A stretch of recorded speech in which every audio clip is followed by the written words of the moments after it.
Welcome back in, everybody, to Birds 365 here on JAKIB Sports. I'm your host, Zander Krause. That's my co-host, Johnny Mack, John McMullen. We're joined right now by the great Jeff Kerr, joining us here at Jeff Kerr CBS. You can follow him over on X and read all his work at cbssports.com. Jeff Kerr, a Thursday edition. We're talking to you. How you doing this morning, brother?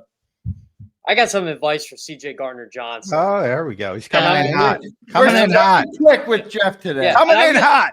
And I'm going to tie it into what I want to tell you Philly fans of every time the Phillies lose. Shut up and take it on the chin.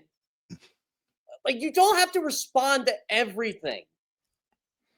Well, especially a Hall of Fame defensive coordinator who really didn't say anything bad about you. Well, exactly. That's what bothers me about it. All he did was, it was an 8-word answer. And CJ Gardner-Johnson, like, right. It's, what's the Jerry Seinfeld quote? I don't fly off the handle.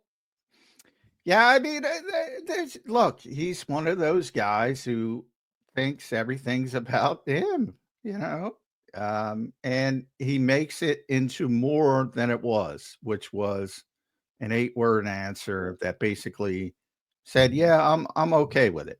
Yeah, and Vic's very blunt, whereas, probably you never know how individual people, you can go back to Vic, the ending of Vic in Miami, and people talked about that a lot, whether it was Jalen, Ramsey or some of the other corners that didn't necessarily like his blunt style.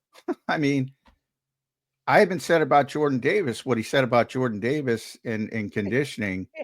Yeah. It wasn't bad, but if you take it the wrong way, it can be perceived as bad. It feels like, and again, John, you and I have asked Jalen Carter, Jordan Davis, a bunch of these Georgia guys about this. They love Vic because he coaches like Kirby Smart coaches. He tells you like it is, and some can handle it and some can't. Yeah, exactly. Yeah, and nobody's ever going to be. Yeah, I talk about that with the locker room all the time when there's little dust ups and. Like, I do not understand why people can't wrap their head around the fact that 90 people aren't going to agree on everything at any given time. I mean, I always say, look inward to the next 90 people you meet. You really think you're going to agree the entire way with them about every issue, about everything in the workplace? Doesn't work that way. In the real world. Not at all. Johnny Mack and I don't even agree on stuff, but I'm still here talking to him. Yeah. Well, yeah. Well, who's right? Yeah. All right. Here's my question.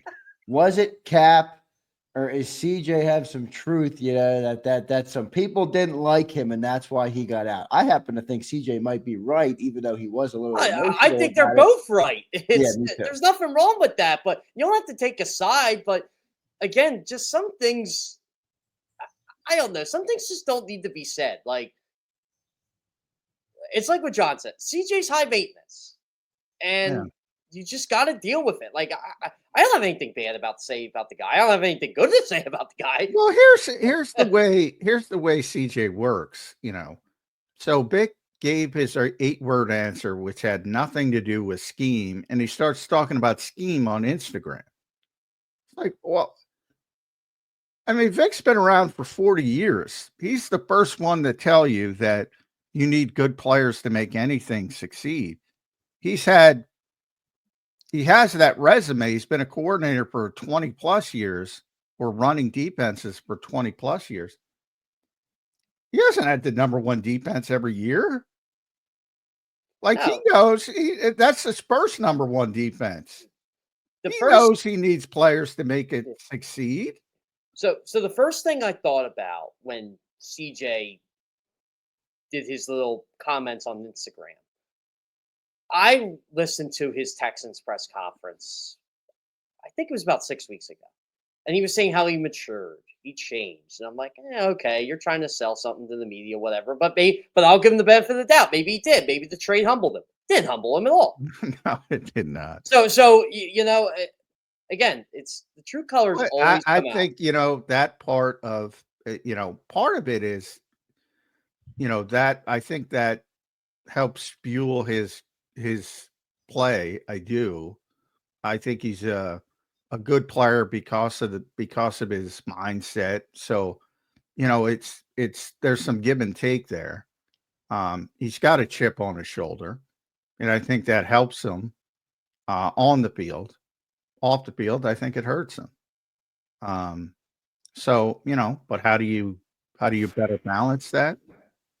That's why he's gone. Yeah, again. I've always said about CJ, just someone who, I was in locker rooms once. I always said I'd love to have him as a teammate. I don't think I'd go out and get a beer with him. I think a lot of his teammates would say the same thing. But and for those who didn't see it, he wrote, "I was a test dummy for them. So now they can be like my scheme work, or did my skill set make it work 100%, I guess. I had zero issues. People had issues with me. So yeah, let the salary cap be the excuse."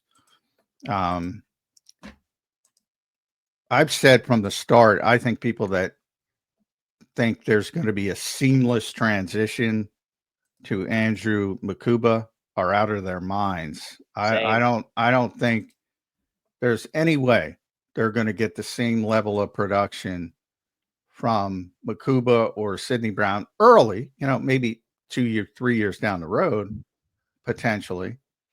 Tristan McCullum, Justin Simmons, anyone. They're not gonna have the same type of impact on the Eagles defense that CJ Gardner-Johnson had. Yeah, they're gonna miss CJ. I'll be as blunt as I can. They're gonna miss him. I agree with you, John. I just don't see it, at least right away, with Andrew Makuba. Again, we're only in minicamp here. Things can change when they put the pads on, but yeah, that level of production. What is it? 12 interceptions in like 23 games or something with the Eagles. That's hard to replicate, no matter who you are. Yeah. Well, my favorite stat from the first time was he and you should use this more. He and Dak Prescott both led the league in interceptions, and CJ missed 5 games and yeah, right. Yeah. I will say the one game. Remember the game he got thrown out last year? That was like that defense did fall apart in the second half of that game. That was versus the Commanders. A lot of his teammates backed him up on that. There was a lot of context to that game outside of that, but I will say the secondary started getting torched, including a touchdown with 6 seconds left to lose the game. When CJ and there, to be fair to the Eagles, I mean, he was a little bit undisciplined, a little bit freelancing, but hey, yeah, big playmaker, but he did get beat. I think he got beat in coverage more times than anyone else in the secondary. And look, I still don't have an issue with CJ having an issue with getting traded. Like, I'd be upset I got traded too, but sometimes you gotta look in the mirror and say, okay, what did I do to get myself traded? Why am I on so many organizations in so many years?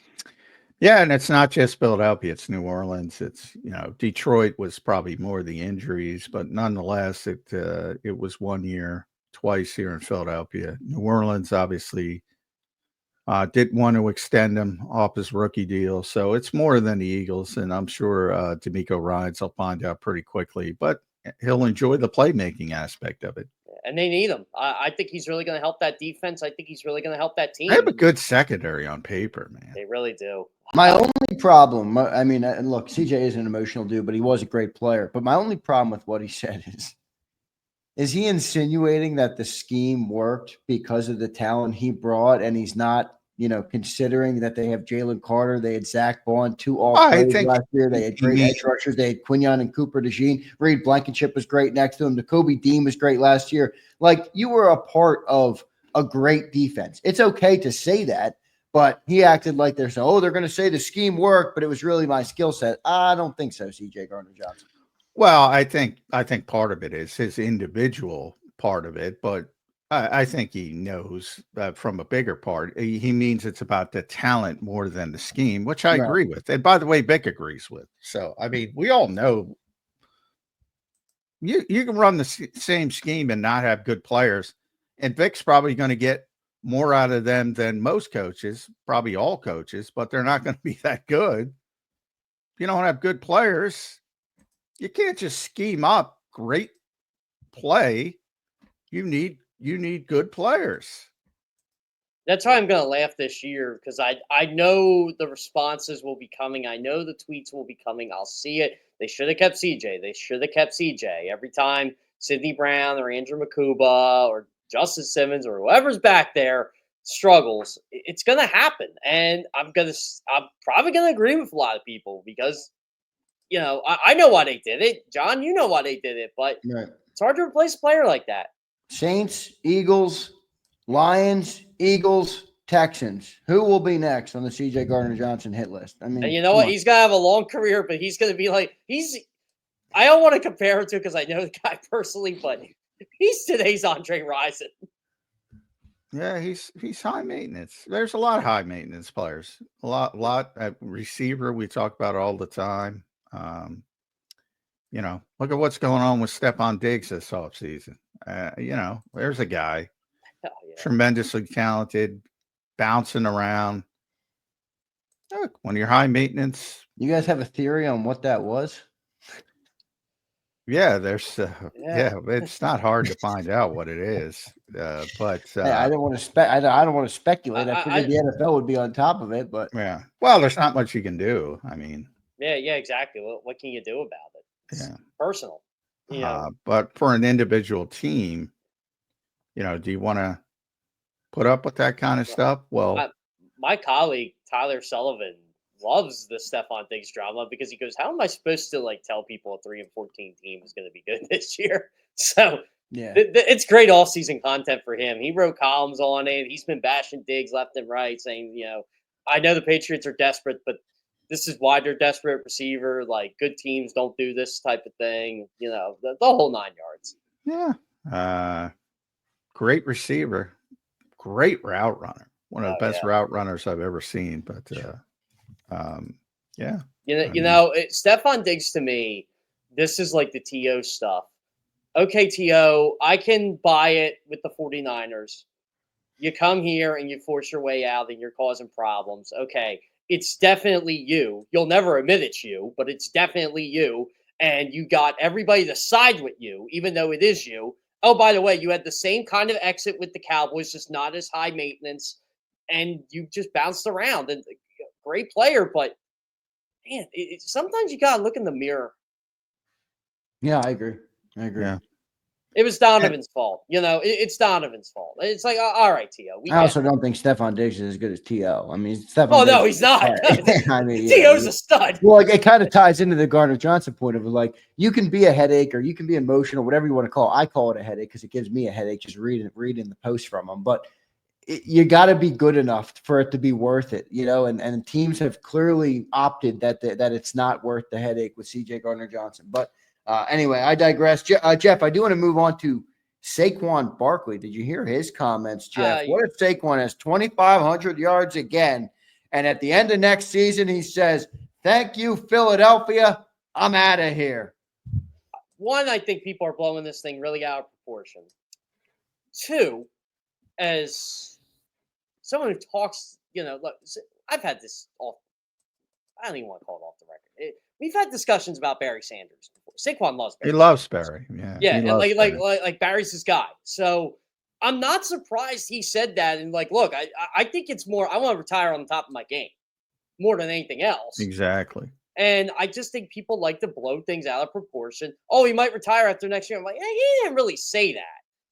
I don't think he really knows. But he said he might retire next year, 2 years, 4 years is what he said. Exactly. I mean, he has a lot of reasons not to retire after next year. It's about 20 million reasons. But look, if he still thinks he can play at a high level after next season, he's going to keep playing at a high level. I didn't make too much out of it, but again, people when they hear great player and retire, they start flipping out. Like I saw what's called Ari Mirov saying, "Oh, this is going to be a trend. Frank Ragnow did it, and he's going to do it." I said, "What are we doing here?" I remember when Chris Borland did it. Remember Chris Borland? Yep. Oh yeah. Had a great. I think the amount of money players make now compared to the future, or compared to the past, might actually prove Ari to be correct.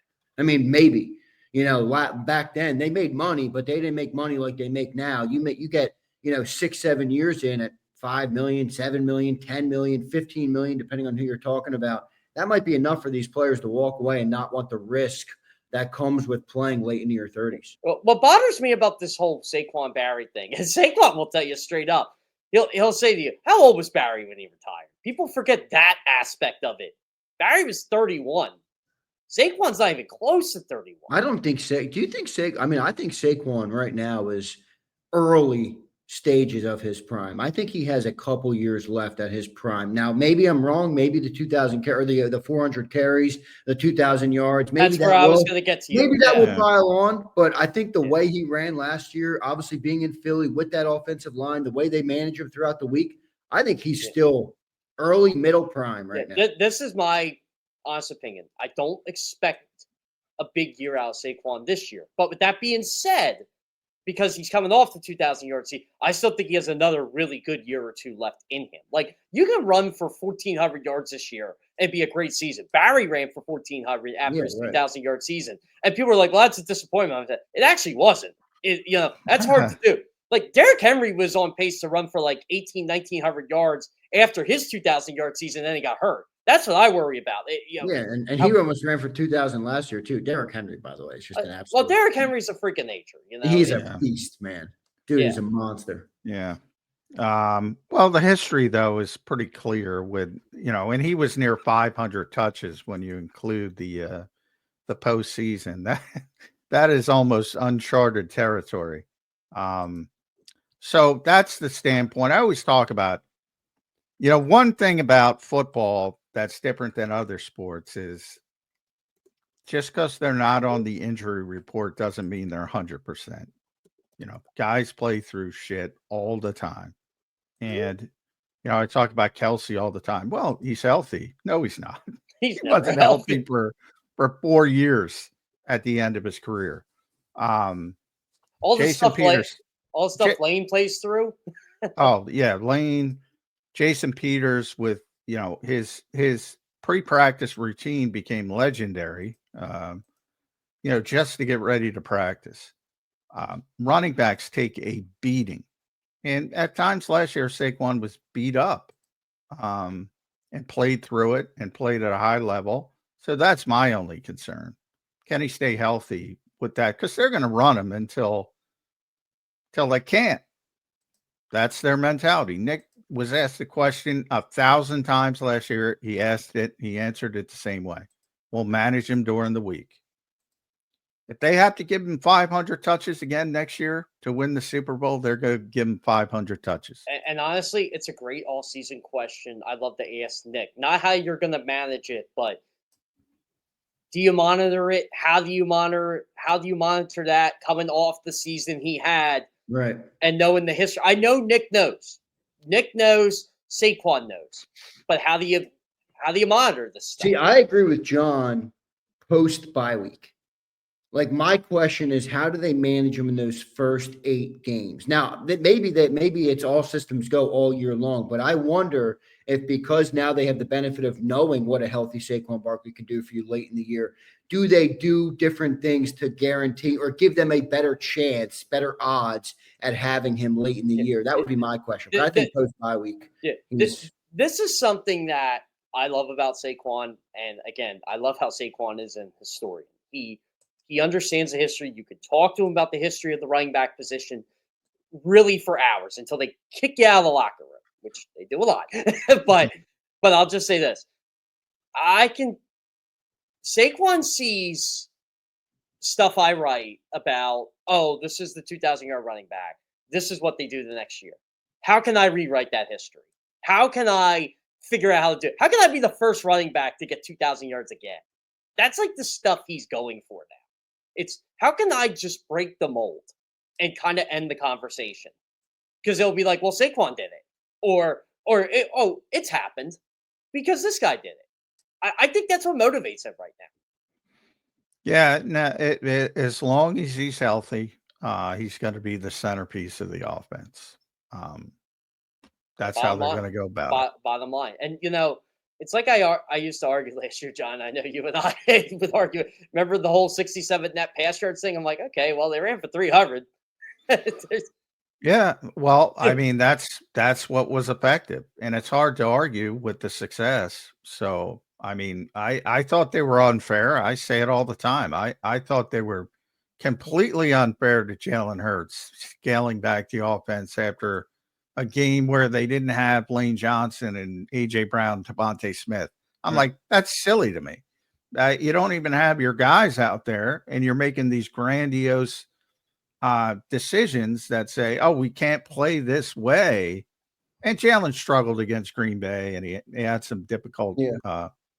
It's had some turnovers early, so they were very ball security conscious. I think that's what it was. They were just trying to protect Jalen from himself until he got into a rhythm. Can I ask you guys a question though about this? Because John, I've been thinking about this, and I wonder what you'll have to say about it. But do you think it was circumstantial the way they did it? And what I mean by that is the first 4 games they did struggle. Obviously, we all saw it. They were 2-2. There was a little bit of an alarm bell going on in the city, in the media, everywhere. Even in the locker room, it felt like.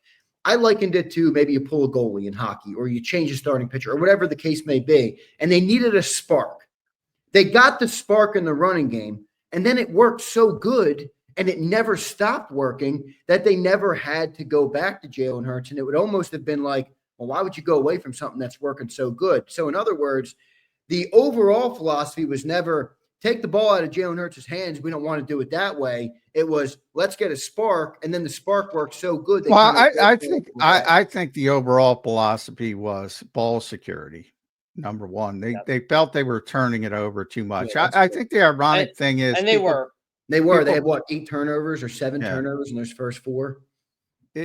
Yeah. So, and especially the Green Bay game was ugly. I also think, if you remember, the New Orleans game, that they should have lost that game. It was a miracle play from Dallas Goedert, and they came out. And I thought after Tampa, they thought, boy, we could really be 0-4 if things. And I kind of looked at it like the opposite way. I'm like, well, if Saquon catches the ball against Atlanta, you win that game. You persevered. And if you had AJ, who knows, and Devontae and Lane, that's the way I think they should have thought about it. But I think they overreacted to the kind of uneven start. And I think people forget maybe his worst game of the year, Saquon Barkley, was the game coming out of the bye. It was against Cleveland. They actually didn't get the run going that game. Yeah, didn't work. It was even worse than the Super Bowl, I think, statistically. Yeah, it was his worst game of the season. Quite honestly, John, and I remember you and I didn't have much to say after they just pounded the Giants, except we were just talking about Saquon's brilliance. So I'm like, that might be, and I kept thinking to myself, it's still early, but that might be the game where they might just go to the run. Then they just went nuts. Yeah, Giants help everybody get healthy. I think he had 170 something against the Giants, and then he was off and running. Had not a great game, but a good game against Cincinnati. Had a great game against Jacksonville. Blowout game in Dallas. They rested him there. Huge game against Washington. Huge game against the Rams. Over 100 against a great defense in Baltimore. Big game against Carolina. Little setback against Pittsburgh, but the passing game, that was the passing game when that took off. That's still my favorite Jalen Hurts quote of the year. Just comes up to the podium, so that's what y'all wanted to see, huh? Yeah. So I mean, but again, it worked. So it's hard in hindsight to blame the Eagles. Can I just go on a Saquon tangent for a second? How selfless he was last year. He could have ran for 200 against the Giants, passed on it that first game. He could have ran for 2,000 yards. Now he's kind of convinced not to go for the all-time rushing record. I mean, but I don't get. By the way, Jeff, I'll go on my own. There's so many of these. Oh, you got to manage his touch people, and then on the back end, they're saying, "Oh, he's got to break the record, the meaningless game." Like, how do you live with that kind of hypocrisy? Yeah, he's not sitting in the fourth quarter. He's sitting in the fourth quarter. Of course, I say to him, after he's talking about taking one for the team after I'm like, there's a really good chance you may never run for 2,000 yards again, right? That was a nice little smile I got. So. But do people not recognize their hypocrisy? I don't know. It's amazing to me. Like on one hand, you're saying, well, you got to manage his touch. And on the other, well, he's got to break the record. He's got to break the record. And this meaningless record, even though they got bigger fish to fry in the play. Oh, by the way, he's really good in the playoffs, too. Yeah, it's amazing. Yeah. Anyway. I mean, by another selfless Saquon act. Could have ran for about 190 too hard against the Packers. And that's another thing about Saquon. to his credit. Like, he might be the biggest star in football right now with the Madden crap and Yeah. the Saquon stuff, and, you know, just turned into a superstar that everyone thought he would be coming out of Jeff's alma mater. He was a superstar in Happy Valley. I don't think he's ever experienced this global. But this is what people envisioned when he came out and he was Right. number 2 overall and going to New York and all yada that. yada. And this is what people envisioned.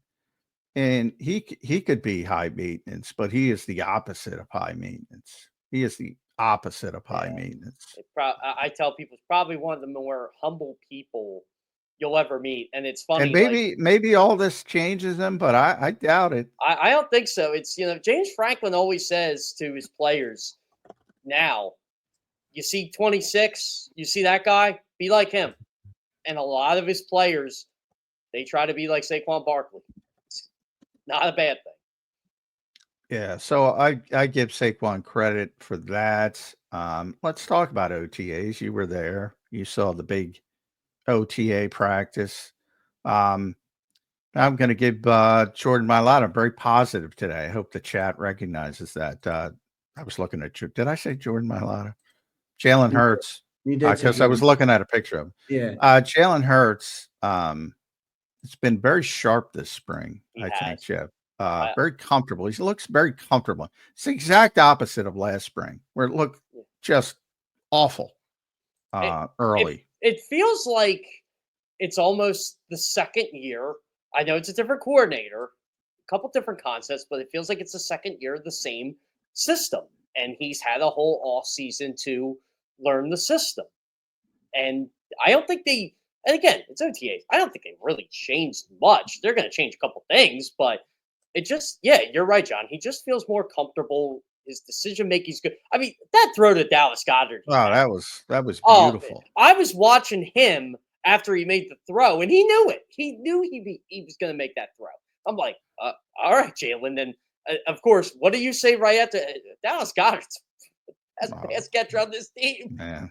And that's not even a slight to AJ Brown.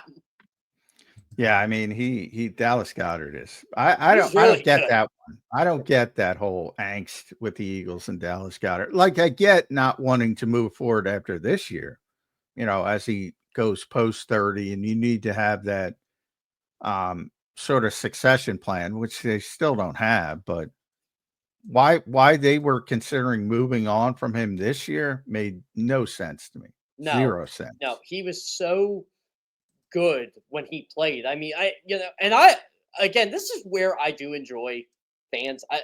How do you get rid of a guy who literally does this against the Packers and they show the stiff arm play? And a lot of people were right. He kind of won that game for them against Green Bay by how well he played. The stiff arm, the Green Bay stiff arm. Dallas Goedert. Speaking of my hypocrisy talk, Dallas Goedert's made of glass. And then the same people. Oh, what a play! What a physical play! I love Dallas. He always Goedert. plays like that. I love Dallas Goedert. That's part of the problem with Dallas. He plays like that all the time. Yeah. And sometimes he hurts himself. And you could tell how this offense struggles when he's not in it. I did not want to see that for 17 games. No. Did they get any relief on later years with the way they restructured the contract? Did they get any relief? Did they have, how sometimes they saved cap and they got all sorts of stuff for a long time after. Did they get out of any of that? Yeah, from what I was told, they ended up saving $4 million, something like that. Yeah, John? $4 million. $4 million. Yeah, it's about cash more than cap. Yeah. But my point was did it save on any of those dead cap years maybe that are in the future? Those are there. By the way, I love Dallas's answer. What people need to understand real quick, Jeff, dead cap is money already spent.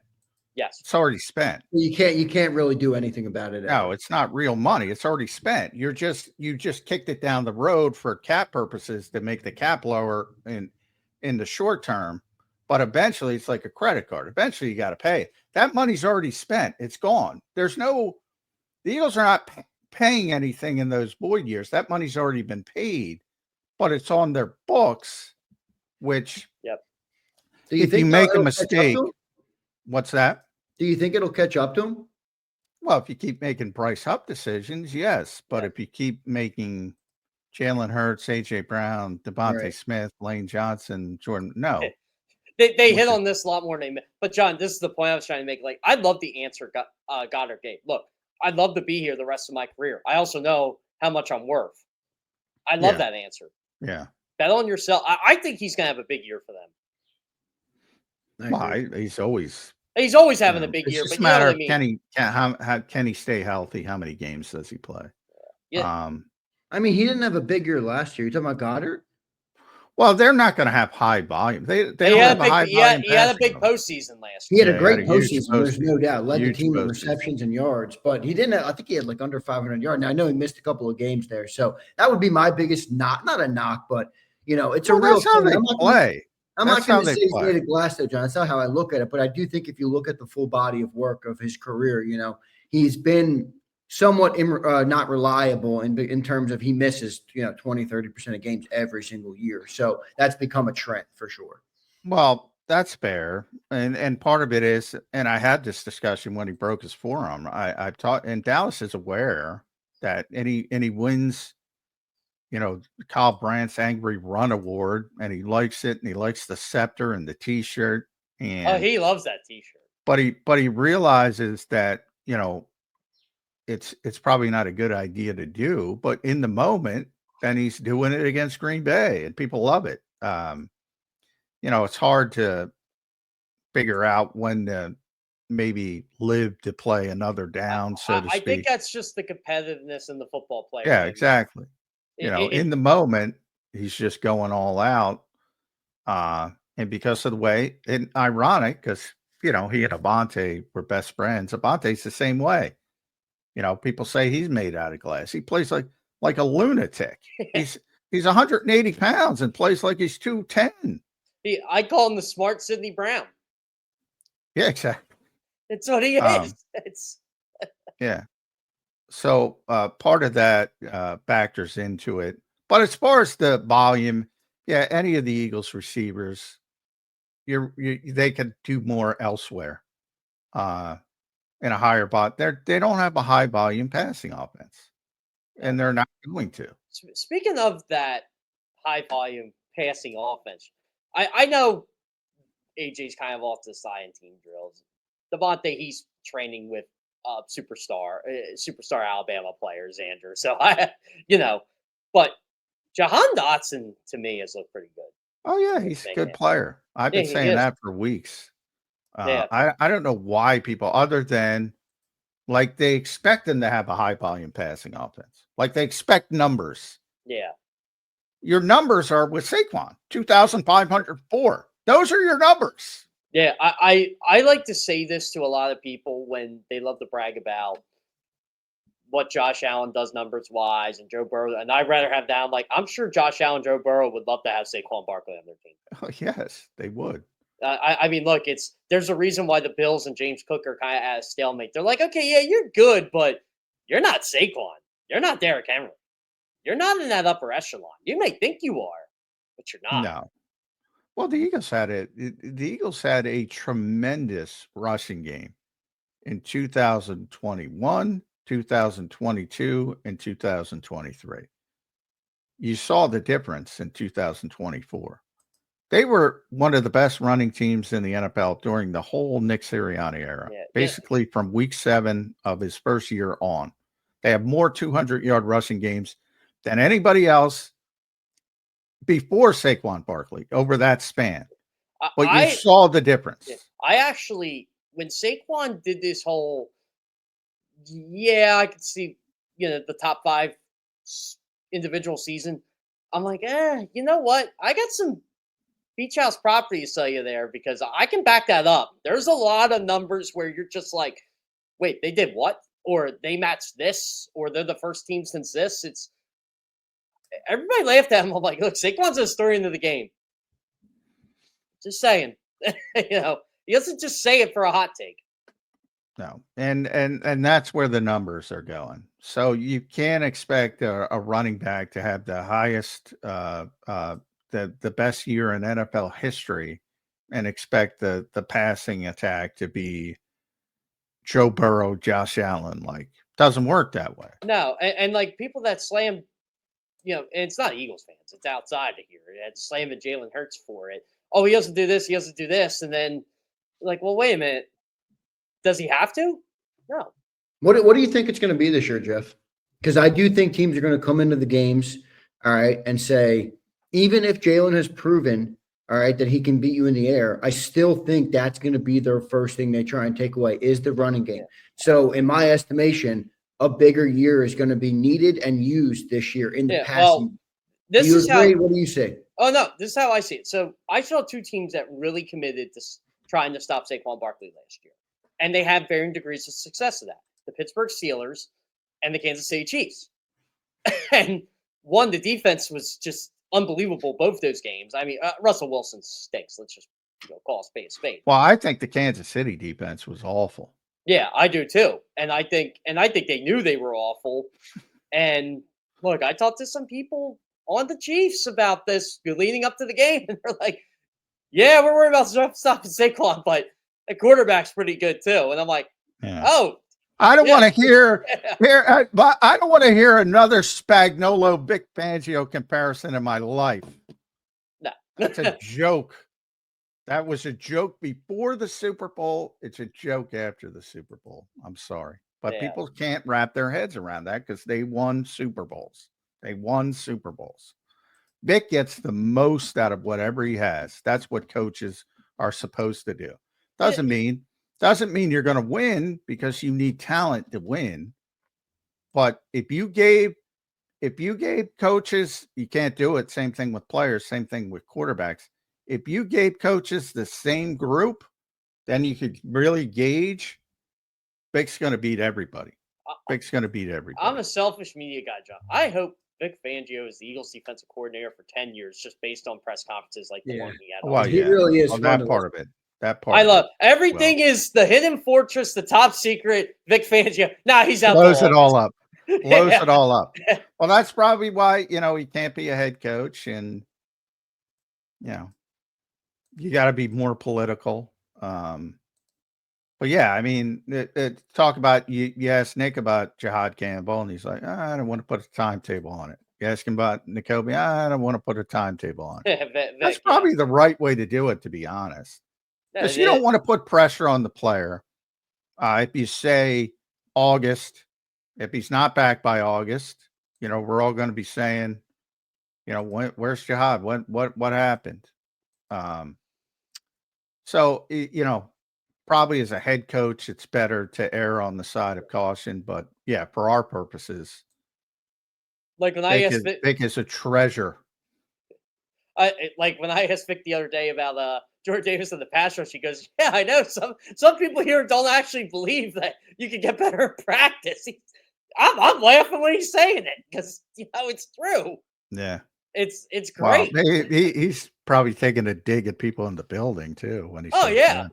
Oh no, I thought it was. I'm like, I'm laughing for multiple reasons on this. He was laughing. I think he smiled because I was laughing. I'm like, yeah, you get better in practice. I hate to tell people that. Yeah, I've yet, even with the newer coaches, the younger coaches, I say it all the time. I have never met the coach who doesn't want to practice. So, and I don't think I ever will. So when Nick plays the political game and says he's doing it because it's an organizational belief. But again, it's hard to criticize the Eagles. That's what I mean. Don't you think he sees the results too and does? Still wants to practice. Still wants. I know, but if I'm a coach, I want to practice. I also want my players to be available in the 2 Super Bowls I was in the last 3 years, and for the large part, they were.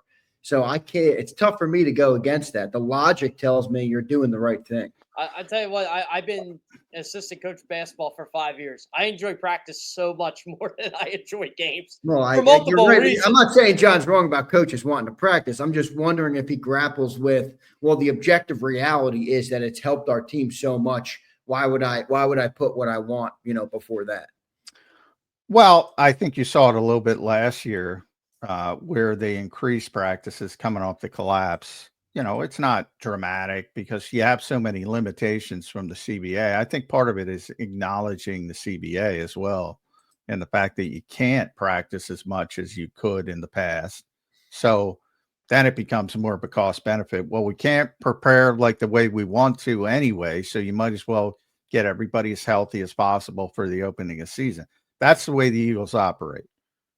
And then you sort of get incrementally better, and that's what happened. Vic says, I didn't know we were going to be really good till we said week 6 or week 7. You get incrementally better during the season. Yeah, September is like an extended preseason. Yeah, exactly.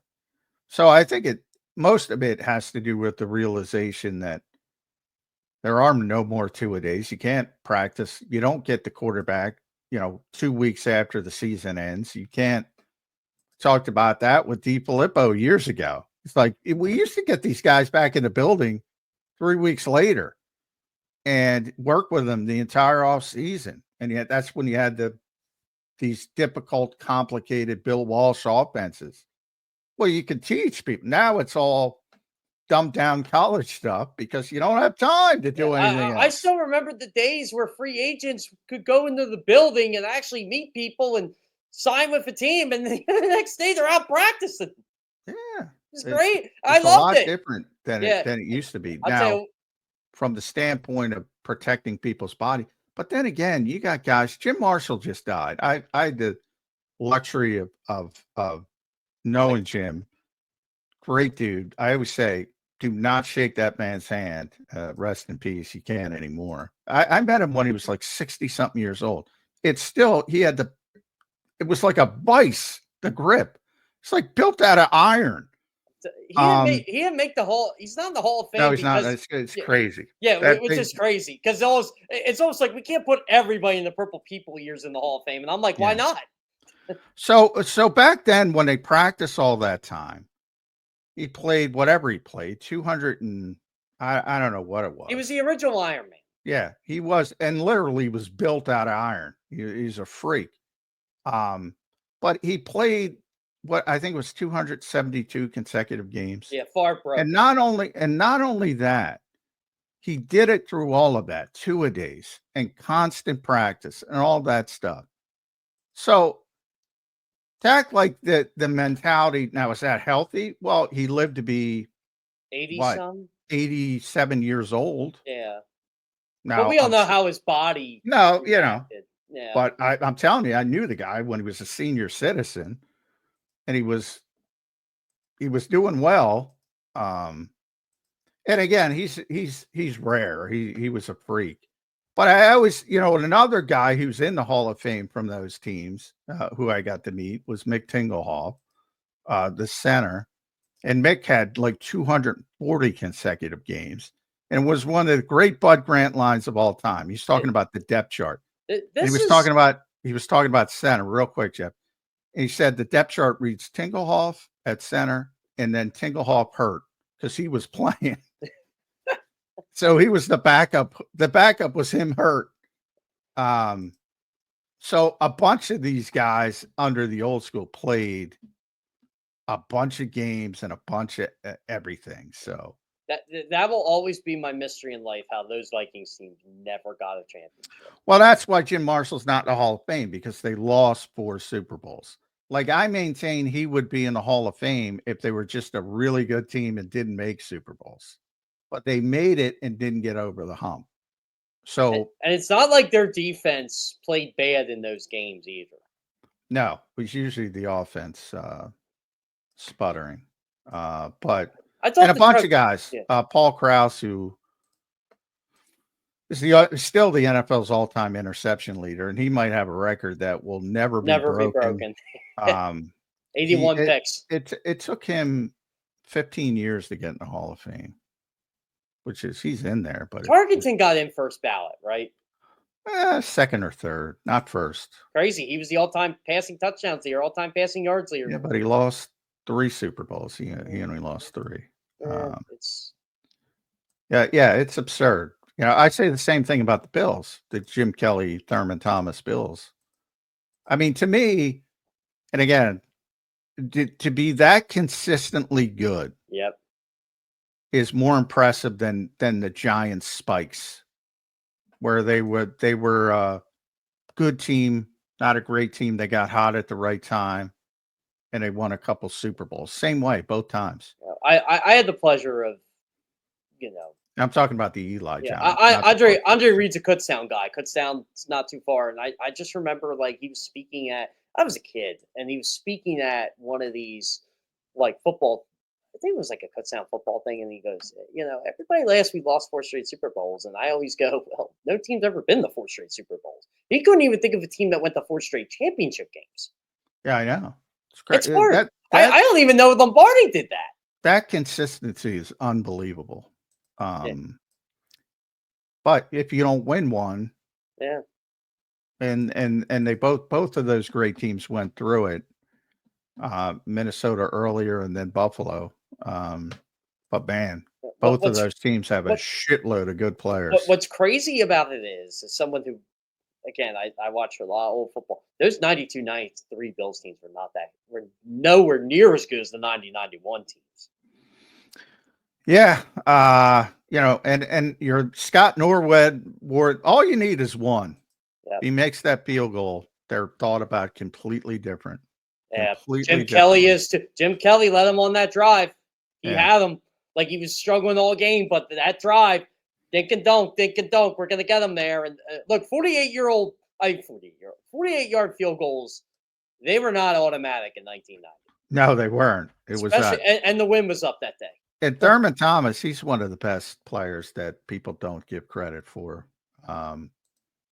He was an amazing player, Thurman Thomas. Yeah, John, I always think of this like line in sports. And again, it's from a kid's movie, it's from a Disney movie, but I always remember Emilio Estevez telling Joshua Jackson about, and Charlie, I was this close. I was this close. If it goes an inch the one way, it goes in the goal. And he goes, yeah, but if it goes an inch the other way, you miss it completely. It's a great line. It's a glass half full argument. Yeah. That's Scott Norwood. Yeah. And I know people are going to be upset because we're talking about other teams in the history of the game, but so we'll bring it back. Bruce Smith, who might be the best player, was the best player on those Bills teams. By far. He's a Virginia Tech guy. And he was helping Antoine Powell-Ryland to bring it back to the Eagles. He was helping him as a pass rusher when he was playing at Virginia Tech. So maybe Antoine Powell-Ryland turns into Bruce Smith, and he's the answer to those like later round draft picks. I'm joking, by the way. He's not going to turn into Bruce Smith. No. But of those late round draft picks, I actually really like his upside. I think he's got a good upside for a 6th round pick, but I was kind of being facetious with the Bruce Smith comparison. Yeah, we need to Checo on here to hype these late round picks up for us. I'm just looking up Bruce Smith, 11-time All-Pro, 11-time All-Pro. Made the 1980s All-Decade team, 1990s. It made 2 All-Decade. He played till what, 2003, John? Yeah. What a player. He had 5 sacks and he was like 40. By the way, I try to remember that every time. Everybody, who's the greatest defensive player? You ask people, most are going to default to Lawrence Taylor or Reggie White. And they should add Bruce Smith. Bruce Smith is in the conversation. Yeah. He should be mentioned the same way those guys are. Yeah. It's funny. If I look at longevity, it's Bruce Smith. But if I look at you go peak dominance with pass rush, Reggie White just did 21 sacks in 12 games in a season, 124 sacks in 121 games with the Eagles. Come on. Yeah, I piss off Eagles fans. If you ask me who's the best defensive player, I'm going to go LT first, but Reggie's in the conversation. So, and so is Bruce. I used to get so upset as a kid with Reggie with the Packers just because they're like, and look, Reggie was great with the Packers. I'm like, yeah, you guys love to say he was this great, and he was. He was not the same player with the Packers as he was with the Eagles. He was just on another level with the Eagles. Norman Brayman, baby. Yeah. It's just let him go. Let them all go. Let Eric Allen go. Let Clyde Simmons go. Let Seth Joyner go. Let them all go. Great players. Yeah, but those Eagles teams didn't win. No. What, they have one playoff? One playoff win. But that 91 Eagles defense was out of this world good.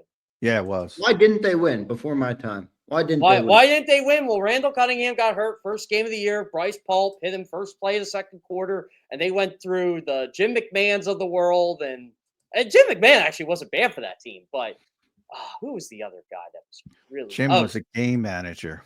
Yeah. Who was the other guy that played? Oh, Brad Goebel. Oh, man. Gable, yeah. Brad Gable. That's it. Brad Gable. I always forget the guy's name. But, man, it was – I'll tell you what, Xander. They still had a chance to go to the playoffs. And they played the Cowboys in a cold day at the Vet. It was like week 16 or something. And this – I always say this started the Cowboys dynasty. The Cowboys went in there and scored 20 points off that defense, and the Eagles could not do anything on offense. And I think it was the only game they gave up 20 the whole year. And Emmett started being Emmett against them. I'm like, gosh, you know. Well, Buddy Ryan just didn't give a shit about offense. They had one of the worst offensive lines. Yeah, one of the worst offensive lines. Buddy wasn't even the coach that year. Rich Kotite was in 91. Yeah. Buddy never won a playoff game. No, and when you clash with Norman Brayman, then don't win playoff games, you're going to get fired. And by the way, the defense actually got better when it went from Buddy Ryan to Bud Carson. Yeah, Bud Carson was a stud. He was Vic Fangio at the time. Yeah, Bud was big time. I'll say this too, Xander. Randall Cunningham was a freak of nature. That's why I always get upset over the whole Michael Vick, like, oh, Michael Vick's better than Michael Vick was not better than Randall Cunningham. I'm sorry, he was not. But Randall was not the same guy after he tore his ACL. Still good. John covered the 98 Vikings. Right. Yeah, he had a great season. I still think the 98 Vikings win the Super Bowl, though. Brad Johnson's the quarterback. I believe they might not win as many games in the regular season. They might be 13-3 instead of 15-1. Randall was not good in that conference. No, he was terrible. He was terrible in the championship game. Had Randy Moss a couple times. Should have won that game easily. They were up 10 in that game. Yeah. Brad would have won that Super Bowl. That pisses people off too. But that 98 season. City. Sounds Brad, people forget Brad Johnson was the starting quarterback on that team, and then he got hurt. And they were good. They were not good. They were great. That was the best team I ever covered till I got to see last year's Eagles. And I debated the 2022 Eagles. I thought maybe that they're better, but I would lean towards Was last year the best team you've ever covered, John? Yeah. Oh yeah. John, did you cover the 97 Vikings when Randall came back? Yeah. Was it Randall that started the playoff game that year? Oh, you're talking about 90, not the year after? No. They went to Jeff George. No, 97 when they played in the Meadowlands, that playoff game. No, that was the blowout game. Yeah, the year before Randall. Well, Randall came back. They got blown out in the NFC Championship game. If that's what you're thinking, but I was thinking the year before 98. They made the playoffs. The Giants won the NFC East, but they played the Giants in the wild card game. Oh yeah, that's the game they won. And then they lost to. Then they got blown out by San Francisco. That's what. Yeah. I think. Now, Brad, I think I'm trying to. I don't remember. I'd have to look that one up. How many years did they were like a 9-17 that year, something like that. Yeah, they were. What was your first year on the Vikings beat? Oh boy.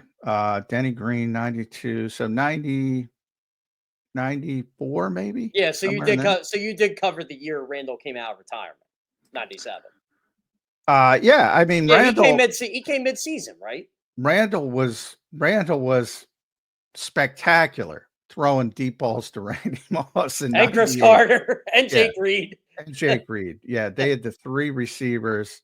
Brad sort of 97 was Brad's coming out party, as I remember, because Brad Johnson was like, I don't know, like a 9th round pick, maybe. I thought he was later than the 9th. I thought he was like 10th or 11th. Yeah, that was when the draft was longer for people that don't understand. and he sort of was just really, really smart. And, they had a couple crappy quarterbacks. I think they had Todd Bowman, who actually had some decent, games, but they had a lot of, talent, and they were just on the verge of getting good. And then the next year they took off, and it's one of the best teams ever that didn't win. Yeah, John, funny story about those Vikings teams. So I've had the pleasure of meeting Robert Smith a couple times in the media. I remember meeting him at the Super Bowl because we would talk on Twitter and stuff. And I'm going, this is probably the highest I've ever felt in my life. I'm going off about how good he was at the Vikings, all that. He goes, forget about that. I want to know. I think it's impressive as hell you bowled a 300 game. I'm like, he did he? Yeah, yeah. I was like, what the? I'm like, okay, dude, you ran for 1,500 yards in your final season in the NFL, and you were just like, yeah, I'm done. He was a great athlete. He was a great athlete. Yeah, I told him the only downside to him is he went to Ohio State. Yeah, he could run, man. That dude could run. Also threw up a lot on the field. Constant. Yeah, he would tell stories about that. Yeah, constant throwing up on the field. Anyway, we've digressed, but Eagles last year, best team I've ever covered by far. One of the best teams ever in the modern. I feel like that's pretty cool for you personally, John. No, or how do you view that? Like just covering a team that you think will be in the history books, one of the best teams you've covered. Obviously, just talked about how many covered a lot of teams. Is that an honor? Like how do you feel about that? No, I just look at it as you're watching history, so that part is pretty cool. But no, I don't. I mean, like I tell everybody, it's I root for people, so like there's a lot of people down there that I like, and I hope they do well. And there's a lot of people in Minnesota that I liked, and I hope they do well. And there's a lot of people in Tampa I liked, and I hope they do well. It's pretty easy for me to not get caught up in the team. To me, it doesn't change if you're the best team ever or you stink. Yeah, but again, I'm not a reporter. I don't do what you do. But if it were me, I would much rather prefer to cover a team like the Eagles that's been in their winningest era of football ever than cover. Well, I'm responsible for that because I came in 2016. I came in 2016. Yeah, when everything you've been everything changed. The best era of Eagles football of all time. You might be the Eagles' good luck charm, Johnny Mac. But some people would agree with that in that building. I root for things that help me. So I root for less traffic. So I root for good stories. Doesn't matter where they are. It doesn't mean if it's for a good reason or a bad reason. John, I root for interesting people. Like Jordan Mailata is one of the greatest stories ever. I constantly say one of the greatest stories ever. I think people now take it for granted. It is unbelievable what Jordan Mailata and to be there every once it's done, I think the story is going to be told. The NFL films, the 30 for 30s. I think that all that's going to be done.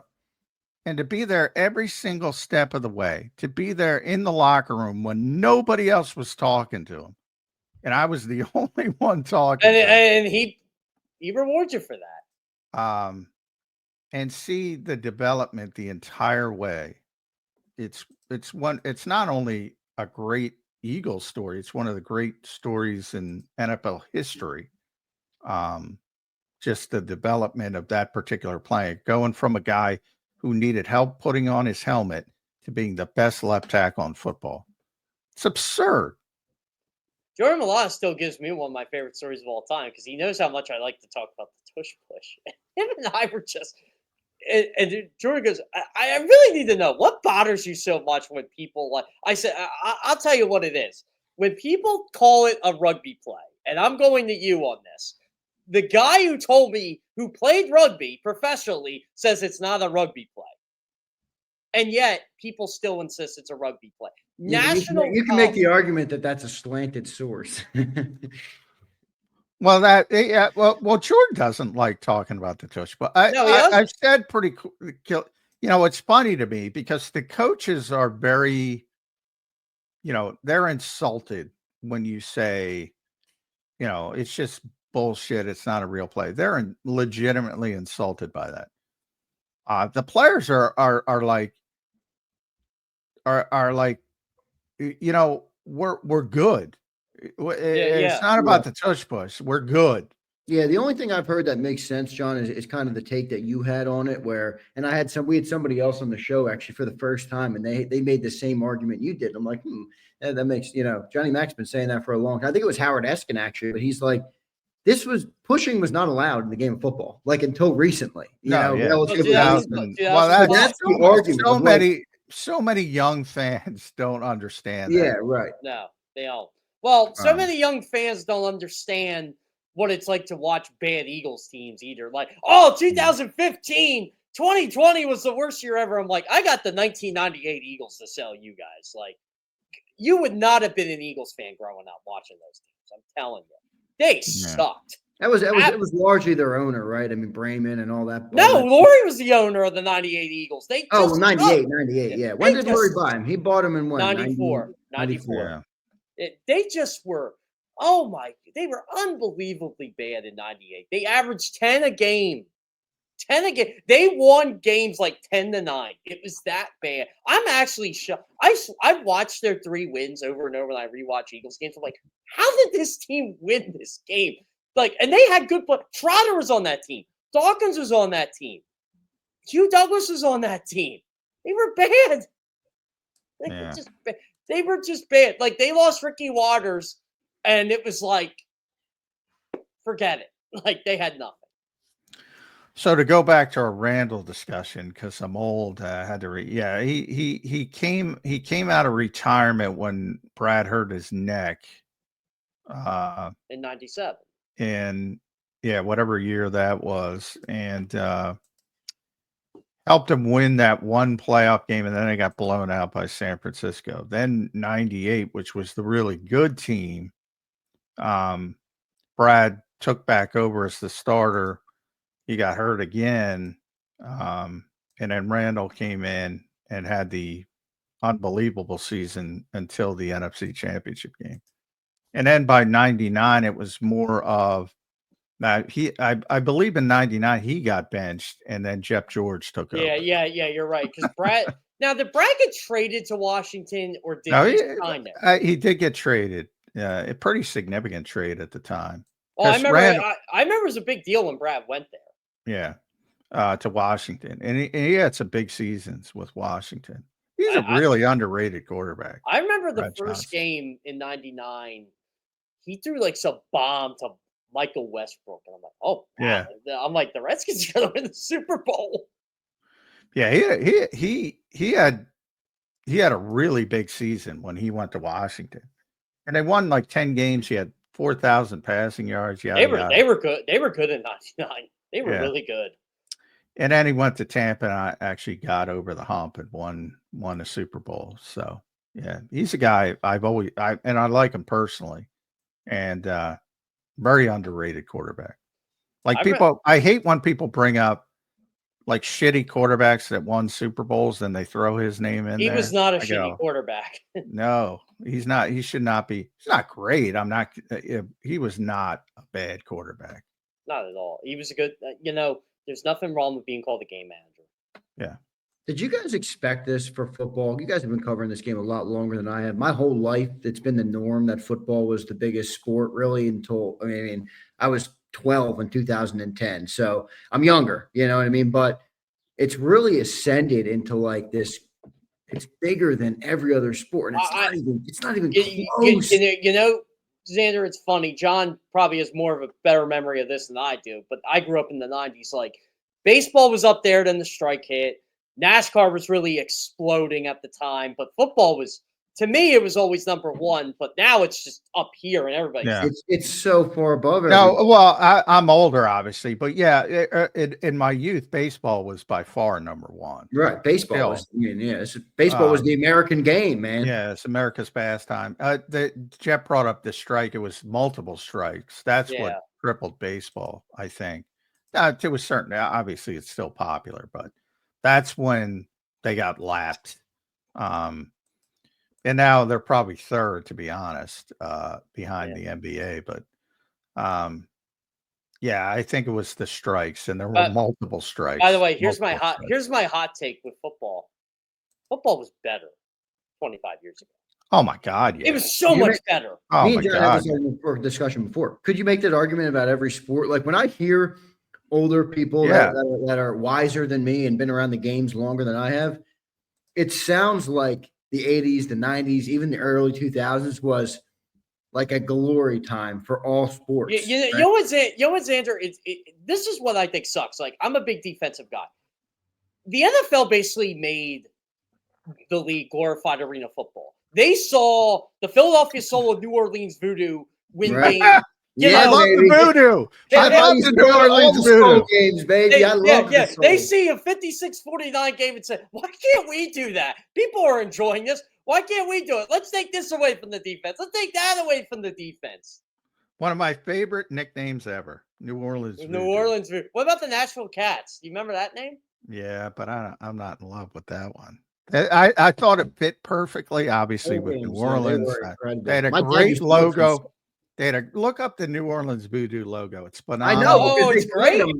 My dad worked for the Soul for years. So when we were kids, one of our perks was we would go to all the Soul games and sit front row in the end zone. I love going to the Soul literally games. Right next to the players. We had Mike Brown. I remember he would hop over people on the returns. Arena football was fun. Oh, it was like I have a buddy who played arena football, and obviously he would take me to a lot of the games. I was like, you, Xander, I'd sit up close. I'm like, this is great. Like, people can imagine this though. They used to sell out that arena. I think it was the Wachovia Center at the time. Like Soul games were a hot ticket. Yeah, for a while when they were really good. Yeah, they had some big crowds. I remember it was a big deal when the Soul came here. I remember my parents went to get, because my dad had worked for the team, and they won the Arena Bowl in New Orleans, I think it was that year. I remember my mom and dad went down to New Orleans at the time of the year, and I just remember we were younger, and my parents came home with some stories from New Orleans. That was a funny time. Matt DeRazio, Xander. There you go, Matt DeRazio. I got to send you a picture. In my basement in the house where I grew up, there's a huge blowout of Mike Brown. I don't know if you remember Mike Brown. I remember Mike Brown. I remember Mike Brown. On the Soul, and he's jumping over somebody on the kick return. And I have a big blow up photo in the basement. I got to get home to that house. And Chris Jackson was Chris Jackson, AFL receiver. Eventually ended up in Philadelphia. You know who was in the Arena Bowl? Wait, I have a great story on this. So when I was really young, Matt Nagy was in the arena. Matt Nagy was in the arena. Listen to this. So I was a heckler when I was younger. All right. I played hockey. I loved heckling. So I was front row, and Matt Nagy's beating up on the Soul, and I'm heckling him like crazy. Well, I have no way to confirm this, but I'm pretty sure he had enough of me. And he threw a ball into the stands, and it went right off my head. Like, he threw a ball, and it hit me in the head. And I'll never forget these people who were up in the box seats sent me down ice cream. I was like 8 at the time. You know what I mean? And I got hit in the head with a ball on the sideline. And then I got ice cream gifted. And that's how I've always remembered Matt Nagy, just as the dude who hit me in the head with the football at the Soul game. Nagy. Yeah, there you go. Dan Radaball. Remember Dan Radaball? I remember that. Tony Graziani. Yeah, Tony Graziani. He was a stud. I remember when the Soul signed him. Stud AFL quarterback. Tony Graziani. Clint Sterner. He was a stud AFL. And we all know the reason AFL really blew up when Kurt Warner was playing for those Iowa Barnstormers. Actually, he didn't play that much. It was just a funny thing about that. Kurt Warner's a great story too. Oh, when you talk about NFL stories, stock and shells. He's a great. Dick Vermeil could talk. Dick Vermeil's crying. Thought his season was over because Trent Green got hurt. Because Trent Green got hurt, and Kurt Warner just explodes. I'll tell you what, John. One of my favorite playoff games to watch. We'll bring back your Vikings here. That 99 divisional playoff game. It's just a shootout. I think the Rams scored like on their first 3 offensive plays. Oh yeah. Well, God. The Vikings had Robert Tate, who was a wide receiver, and they switched him to cornerback. To try to deal with Isaac Bruce. It did not work. Yeah, it did not work. But I digress. Those are some of the teams I covered. But Jake Metz too. Yeah, the Eagles Big used to Mets. bring him in every year to Yep. the training camp when he played for the Soul. Then he would come in for the Eagles. I remember in my early days, like when they would sign those Soul guys for the last week, they'd be like my most clicked articles because so many people love the Soul. Yeah. They Yeah. thought it was great. They're like, yeah, Jeff, and I remember people would say in the comments, yeah, Jeff, I know he's not going to make the team, but man, do you think he's really going to play on Thursday? I said, yeah, he's going to play. That's why he's here. That's why he's here. Yeah. Yeah. They're like, oh, I'm going to go to the last preseason game. And people would go and watch it. Jake Metz, baby. 2 years in a row, they brought him in as a late training camp body, I believe. So, yeah, good times with the Philadelphia Soul and the New Orleans Voodoo. We haven't gone on our NFL Europe tangent yet. But to the point of my games, I did want to go. Yeah, well, that was great. Barcelona Dragons. Brad Johnson was Brad Johnson's in NFL Europe. American. That's where he kind of got his sort of mojo. John, do you probably know the rule better than I do? But wasn't it like? Didn't you get like extra roster spots? Yeah, or well, no, something like that. If you send them over, you could send people over as designated players if you wanted to, but a lot of teams didn't want to because injuries and concerns like that. But if you had a developmental player, I thought it was really good for quarterbacks. The two biggest ones were probably Brad and Jake Delhomme, because I've always been of the belief of the best way to get better at quarterback is to play. And obviously, if you're a backup, you can't play unless the starter gets hurt. So back in those days, when you had the World League of American Football, they send some developmental quarterbacks over there, and a couple of them, Brad most notably, and Jake. Kerr played there as well, I think. Yeah, Kerr was over. I think Kerr played for the Scottish Claymores. Yeah, he was better in the World League than he was in the Arena League. But so a bunch of those guys developed into, and Jake made a Super Bowl too. Didn't win it, but he made it, and was a long-time starter in the league. So I thought it really helped. But they don't have that developmental. They have UFL now, spring leagues, but it hasn't been like that. That's my favorite Doug Peterson quote when I got to talk to him once on a one-on-one. I said, Doug, I got to ask, you were in a quarterback group with Brett Favre, Bart Brunell, Kurt Warner, and yourself, because somehow I made it. But I do want to clarify about you guys, Zander, you brought up 25 years ago and the game being better. And I think it was. I'm not trying to say the athletes are better. I'm trying to say the game was better for all those things that I talked about. They prepared more. It was sharper. It wasn't as ugly. You didn't have 15 bubble screens a game. You had the time to develop other parts of your offense. It was just more aesthetically pleasing to the eye. And part of that, as expanding to other sports, is also the analytics part of it, where, people have figured out, and there's nothing wrong with it because that's their job. They're trying to find cheat codes to give them an advantage. In the NBA, it's the three-point shot. In baseball, you don't play station-to-station baseball anymore. You go for the 3-run home run. Why? Because the numbers tell you to. You're more likely to get the 3-run home run than to get single, and play station to station. Same thing with football. The passing game. John, perfect example of how, aesthetically pleasing. Like in basketball now, you were told not to take oh my God, a 2-point jumper. Like both of Michael Jordan's game-winning shots in NBA Finals today are considered bad shots. Yeah, the mid-range game is basically dead. And every once in a while, when you get somebody like Brunson who can do it with the Knicks, and Bill Nova guy for Philadelphia people that remember, it's you're in awe. Look at this guy dominate. Like the way his dad played. That's probably the one I wish I saw the most, more than football, was basketball. Which sport has fallen off, or the quality of the game has gone down the most? Would you say? Is it NBA? Can I say the NFL? Sure. I think it's the NFL. I really do. Wow. For me, it's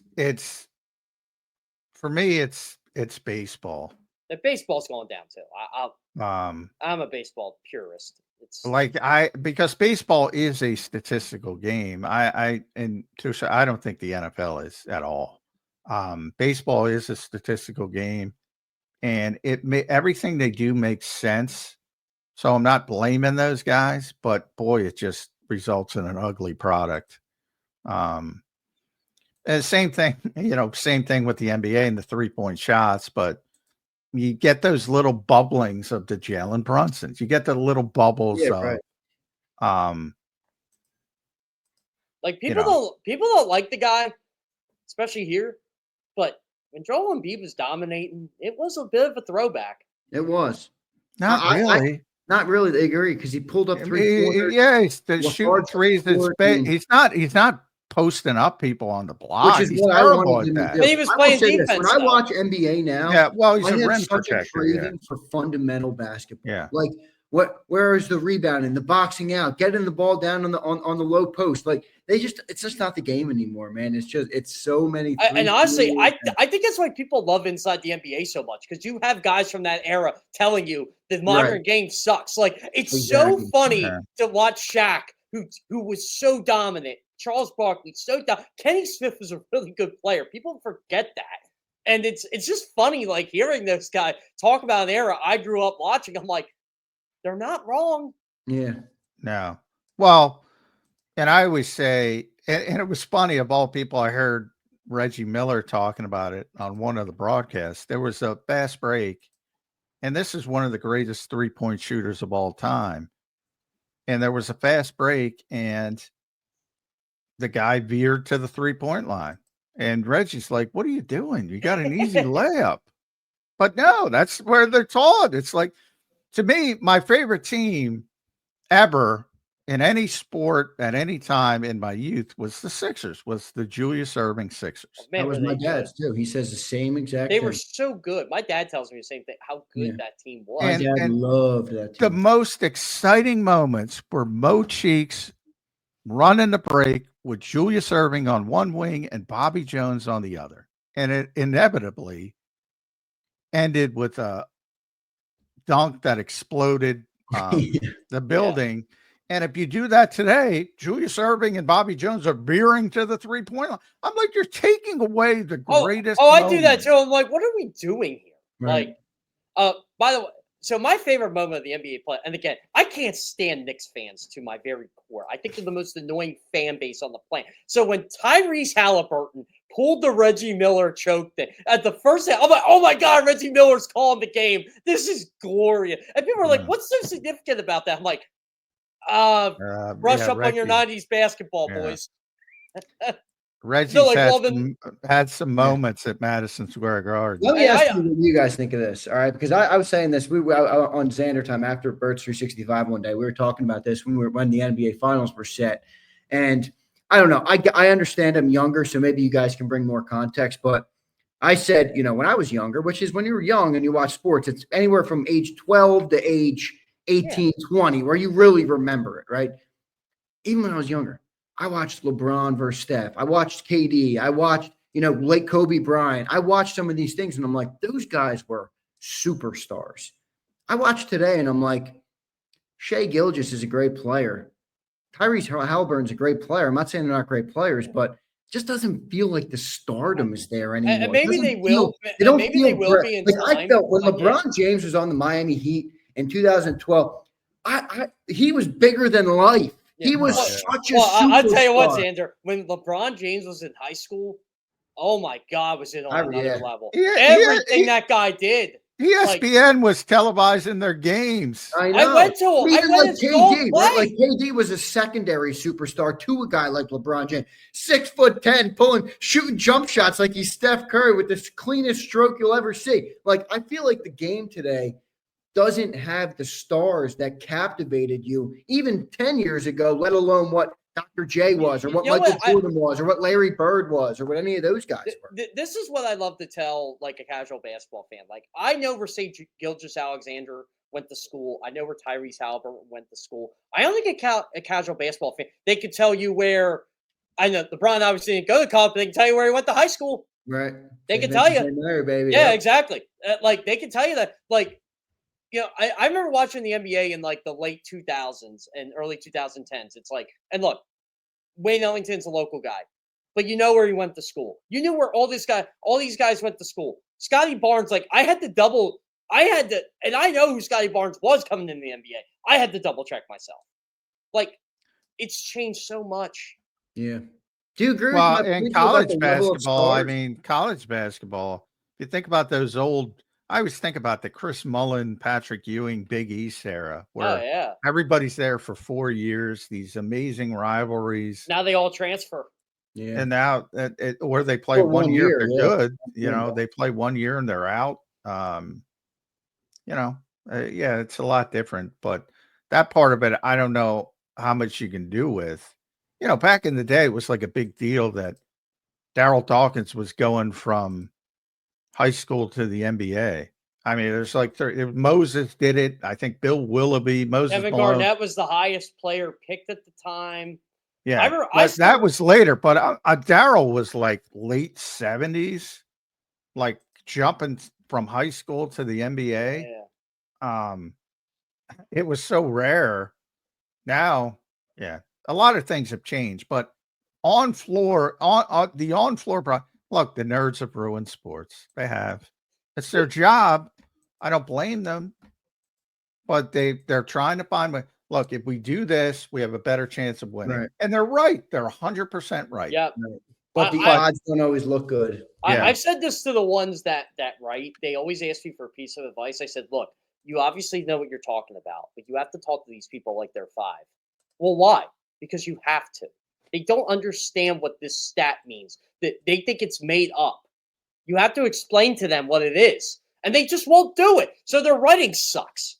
Are the nerds worth it? I mean, John and Jeff, you're right. They're right about what they do in terms of if you do this, it gives you a better chance. And I think there's a place for them. At what cost, though? You know what I mean? Like how much? Well, that's the league's responsibility. Like I said, sometimes you have to make decisions. For those who don't know, and again, I'm old. They lowered the pitching mound because Bob Gibson and some others were too dominant.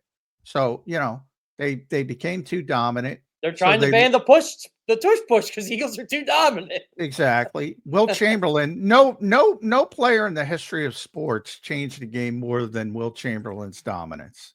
And Kareem Abdul-Jabbar in college, they banned the slam dunk because he could do it and no one could. Offensive goaltending, they had to widen the lane. They had Will used to. People think it's a joke. It's not a joke. He was such a great athlete. He was a bad free throw shooter. He used to just run up and lay it in. Because in other words, he would jump from the free throw line and just lay it in. What bothered my pop-up for years, and my pop-up died in 2007. He was 82. He watched Will Chamberlain in his prime. And again, games weren't on TV, but he went, back then you would actually go to games.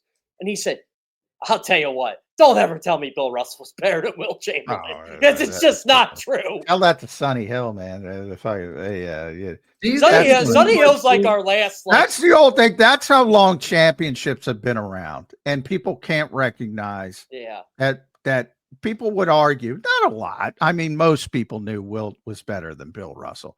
But you have a solid core group of people because the Celtics won like 11 titles. Yeah, but Will did beat them one year. He got over the hump. He beat them. Will had 2 or 3. I forget what he had, but those Celtics teams had Hall of Famers all over. They had Cousy, they had Casey Jones, Sam Jones, Havlicek, on and on and on. Yeah, I mean, I think the top 8 guys made the Hall of Fame. Will, who were the Hall of Fame teammates Will played with? Billy Cunningham, and that was the second time. That was when he came back. Well, the 66-67 team. That's one of the greatest teams ever. Yeah, well, it was voted the best team ever when they did one of their anniversaries. It was the 50th anniversary. 50th. And we got to remember the 96 Bull, was it 96 or 97 Bulls that year? Then they kind of passed them. But that 66-67 Sixers team, because remember who they had to get over was those great Celtics teams with all the Hall of Famers. And they broke the dynasty. Yeah. And obviously they were led by Will Chamberlain. I think they had the largest at the time. They had the largest scoring season in NBA history. My pop-up said they smoked the Celtics that year. Like it wasn't even a contest. Yeah, I mean that was a legit, they should have been there. That was one of the best teams of all time. Yeah. Oh, Hal Greer was on that team too. Yeah, and they had some great players. Obviously, it's not just but yeah, I mean, Will Chamberlain's a guy that younger people don't know. Just unbelievable. You just hear about for younger people, you hear about the 100 points. You know what I mean? It's not real. It's not real to them. He once played more minutes than there are in an NBA season because of overtime. I can tell you because of talking to the Herb. Every stinking minute. The Herb McGeeves of the world would tell me how Will Chamberlain shot 3 throws. It's incredible. And you guys agree with my point though about the stardom today? Like, and again, I'm not trying to take a knock at the players today, but the finals here, you got Shea versus Tyrese are the 2 big stars on the respective teams. And the reason this came up is because I was watching the Western Conference Finals with my cousin, who was a major Thunder fan back when they became the Thunder, and he loved Kevin Durant. And I'm like, boy, that Thunder team, like back when they lost, when they obviously had Harden and Westbrook, but even post then, like that was such a polarizing team, a captivating team. I don't feel like the Stars today do this team, they're just like 9-10 deep, and they just beat you. Yeah, and I feel like Shea is great. They're like doing line changes on you. I would say give them a chance. I mean, they are in a transition phase, but that's true. Anthony Edwards, I thought was going to break out, but you know what? He's got no mid-range game. No, not at all. All he does is shoot threes or drive to the hoop. Now, if he develops that, Cooper Flagg might be the next. Yeah, they think he's going to be. We'll see. By the way, also pet peeve in the NBA. Everybody's saying, well, the Pacers have never won an NBA title. No, they won ABA titles. Exactly. Well, they won ABA titles, but that I can live with that because they have never won an NBA title. People say Oklahoma City has never. Yes, they have. Yes, they have. The Sonics. Right. Yes, with Lenny Wilkins. Yes, they have. So that bothers me. They have not won as the Oklahoma City Thunder, but they have won. It's one of my favorite. Their lineage has won, or whatever you want to call it. Yes, exactly. Yeah. Their franchise history has won. It's But yeah, Zander. But John, to answer that, maybe the people in Oklahoma City are like, "Fuck you! No, we haven't. Seattle won. We didn't win." Well, I'm just saying they're wrong. They can say "fuck you," but exactly. I'm just saying I understand the other side of it, where people are like, "Well, they were in Seattle," but you're right. The organization, but that's still their history until the Sonics actually come back, which has been talked about for like a decade now. They should come back. That'd be awesome. So they should come back. I hated how they left. Yeah, and it depends. Like with the Ravens, they kept the Cleveland history until Cleveland came back. Yeah, but they didn't take the history with them. It's not like they changed it and said Cleveland's coming back.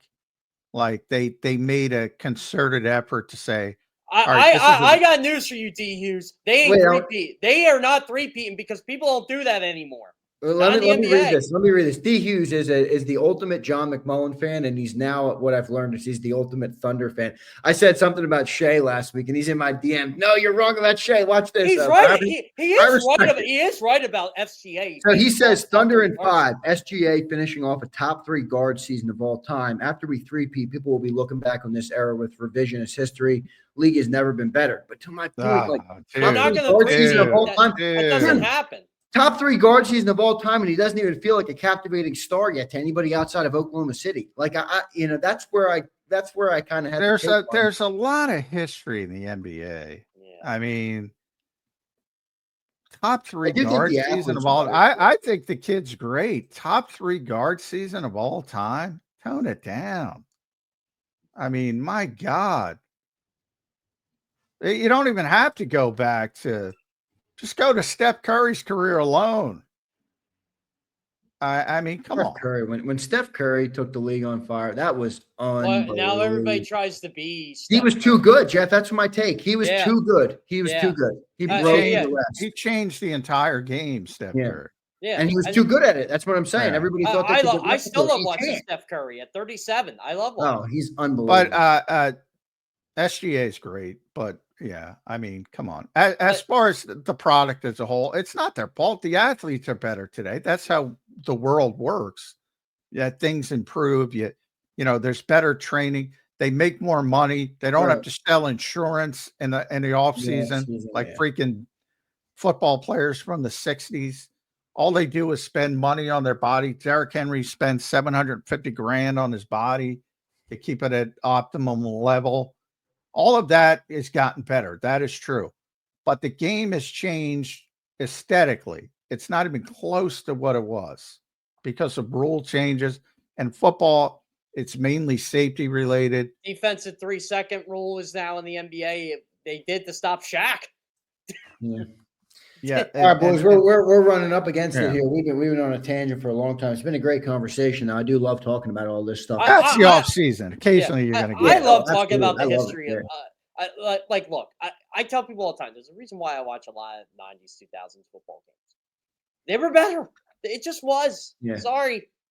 I do love that about the product was more the 90s. Why didn't they win? And Jeff has they played this team in this week and this game, and the coach got fired this week. I'm like, holy shit, Jeff. Kerr. I know every little tangent that happened. Yeah. Awesome. Jeff's got a better memory than me, but I'm older. I'll tell you what, Zander. Like when I go on my Phillies things.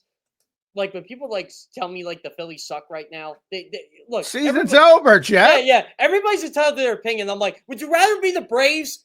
Would you rather be the Braves right now, who have all that talent in the world and are 7 under and 11 out? I've been watching the Phillies religiously this year. I kind of have the opposite take on all of Philly. I think the team has a really good chance this year to win. If they get hot, they got starting pitchers. Yeah. And the bullpen, when it plays well, is there. I think they could use another arm or two in the bullpen. But outside of that, I feel pretty good about the Phillies. Exactly. They need another bat. They need another arm or two in the bullpen. They'll get that. I just try to tell people they're not making a move on June 5th. I don't know, guys. I've been told by multiple reputable sources the season is over. They lost the 54th game of the year, so they're hanging up, everybody. All right. The season is over. I'll tell you what, the only absolute I got on this baseball season is John's favorite player, Aaron Judge, is winning the AL MVP. Yeah, that's the only I called that. And I called that the first week. I called the AL MVP race in the first week. My favorite baseball argument today, and I will just do it just to piss people off to no end. Who is a better player, Aaron Judge or Shohei Ohtani? And I just love to kick the hornet's nest on it because I'm like, because everybody goes, oh, Ohtani does this, Ohtani pitches. I'm like, hasn't pitched in 2 years. Oh, he still pitches. I'm like, he still pitches. I'm like, Shohei Ohtani is in theory. Is he done? Is he going to pitch again? He's going to pitch again. Probably in the postseason. Well, he's an amazing player. I love Shohei Ohtani. The fact that you can do both things, but. Yeah, I mean, you can't go wrong. But statistically, I mean, there are a few people in the history of the game that are doing what Aaron Judge has been doing over the past. I mean, and baseball's been around for a long time. Yeah. I mean, you think about it in the postseason, though. I mean, he's a New York Yankee. That comes with the territory. No, yeah, he shits the bed in the postseason. We know how that works. That's all people care about. But baseball's such a statistical game, as I said, and everybody knows or who follows baseball knows the Yankees have some pretty impressive history. That dude has got so many Yankee franchise records. Yeah. Oh yeah. It's amazing. That was my favorite Yankee thing from the all season when Juan Soto was like, he wanted his own suite for his family. Like the Yankees only do that to Derek Jeter and he's a god there. Why would they do it for you? No. Yeah. Juan Soto's regretting his decision too. Yeah. Yankees gave him enough money, and he went for a couple more bucks in the Mets and he'll always be second to the Yankees. John, what's your take on that with Aaron Judge? Because obviously the Yankees, they do that's their history. John, 27 world titles or whatever, 26 or 27. Yeah, I mean, he's not been good in the postseason. Yeah. It's fair. Here's the thing. It's fair to say that about Judge, but I love when people love to go that slant, like they do it with Phillies players. Trey Turner's not a good postseason player. He's a 313 average with the Phillies in the post. Well, he's still not a good postseason player. I'm like, would you rather him be Aaron Judge? Yeah, I'd rather have him be Aaron Judge, but that's the thing. If you keep make it, hopefully one year he breaks out and then it all goes away. But he's going to have to break out in the postseason one year, and he did. 2 years ago, he had a decent. Yeah, 2 years ago, he had a really good postseason. It was okay, but last year was terrible again, and he was terrible in the World Series. And when Freddie Freeman's going nuts, and you're clearly, that's the thing. Like if I say I use it, how many times have you heard me use the Myles Garrett, Josh Sweat comparison? If I say Aaron Judge is better than Freddie Freeman, you go, duh, stupid. Yeah, yeah. Well, he wasn't for a short series, and that's all it takes. Freddie was crazy that series. Yeah. So this is my Freddie Freeman thing. Phillies are playing Dodgers this year. I'm in the press, and I always have good, sarcastic comments in the press box. Freddie Freeman makes this amazing play on Trey Turner. I'm like, boy, I'm so glad this guy's out of the NL East. They're like, he's been out of the NL East for 5 years, Jeff. I'm like, I said what I said. Well, Freddie's having a big year this year, though. Freddie Freeman is a first ballot Hall of Fame. Yeah, he's a great player. I love Freddie Freeman. He is. Great guy, too. Judge has been historic, but yeah, until you do it in the postseason. John, Aaron Judge gets 500 home runs, right? I don't know what he's at. I mean, he's had 3.